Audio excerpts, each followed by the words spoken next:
Story 1, AITA for not using my inheritance from my parents for my husband's family. First time posting here.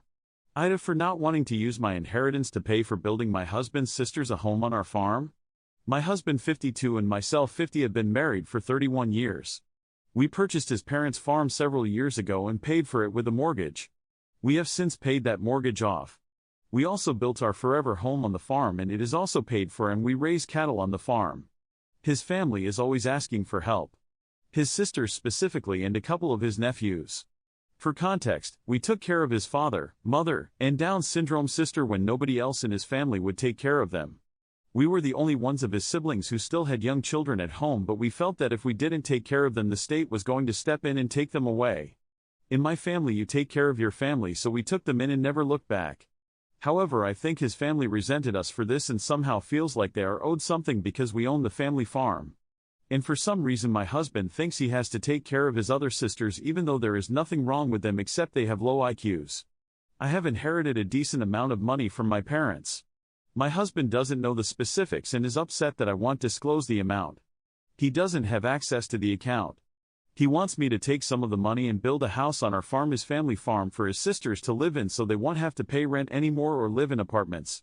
He wants us to pay their property taxes and insurance because they won't be able to afford that, but they can pay their utilities. He doesn't want to charge them rent.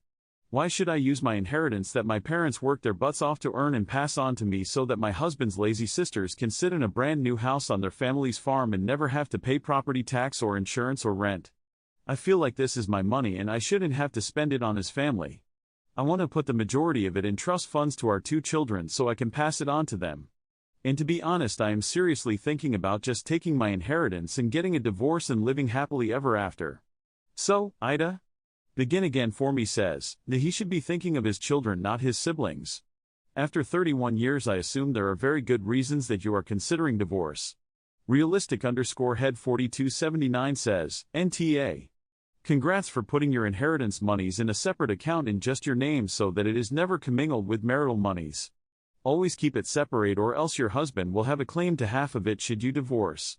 If you use any of it on items you own jointly, well then your husband automatically owns half of whatever amount you invested from your inherited monies. Beware of this pitfall. You may, of course, choose to do this at some point, but know what it means. You've given away part of those monies and cannot ever reclaim it. Your parents left you your inheritance to you to spend as you choose. They did not leave it to your husband and certainly not to his sisters. He is wrong to try to guilt you into spending it on his family, even if they weren't lazy. Honestly, I wouldn't blame you for leaving a man who continued to insist you spend your inheritance on his sisters who, according to you, are lazy and not helping themselves adequately. Hopefully though you can resolve this issue without resorting to that unless, of course, you otherwise no longer wish to be married to this man. Anand says, deleted story 2, AITA for refusing to take a photo of my sister to college with me. Before my parents had me 18 meters, they had my sister Emily. Emily was 3 years older than me and she died when I was a few months old. My parents never recovered. My whole childhood I was in the shadows of the child they lost. I get that grief does things to people and that losing a child is the worst loss a parent can suffer, but it was like I didn't exist most of the time. They talked about Emily all the time. Sometimes they could acknowledge she was gone, but more often than not she was talked about like she was still around. The most attention I got from my parents is when they force-fed words about how much I loved Emily. It never came natural for me to say I love Emily and I miss her so much. I didn't know Emily. But I did feel haunted by her. I had a big photo of Emily on the wall opposite my bed growing up. They wanted me to fall asleep to my sister looking over me. It always felt creepy. But they had photos of her in every room, even the bathroom. I remember trying to take the photo in my room down and my parents had a hugely explosive reaction. Like I'm talking, they yelled so loud the neighbors came to check on us. Emily's room was never touched after she died and sometimes my parents would sit in there for hours sometimes. I was also forced to sit with them in there sometimes. But I had to be very careful because I couldn't touch anything or make the room filthy. Extended family were always so caught between being nicer to me to try and make up for my parents or coddling my parents and putting the weight of their grief and Emily's death on my shoulders. They would tell me not to be so harsh on my parents when my parents would let me down. My parents could never celebrate anything I did. My extended family tried to fill that gap. But sometimes it felt like they came just to lecture me about compassion and understanding. I did good through school despite getting no help or support from my parents, and I got a full scholarship to college.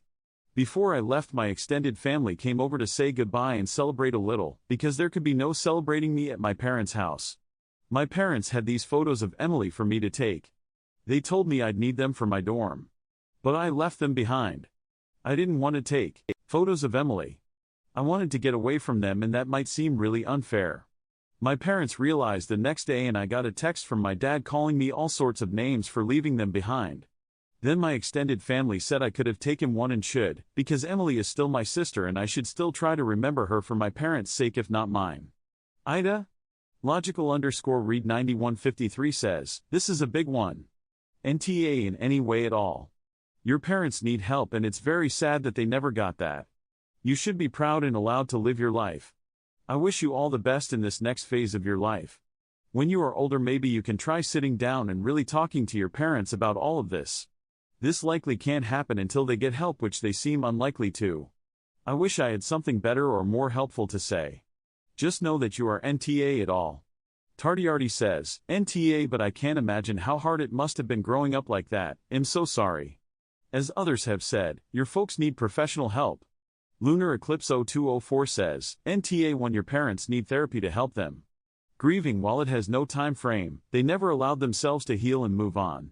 I hesitate to put this, but you might even benefit from at least talking to someone outside your family about this too. They might be able to help with the following too. You need to just tell them exactly how you feel, and remind them you never knew Emily. Yes, she will always be your angel sister, but you have no connection to her, and they need to realize that.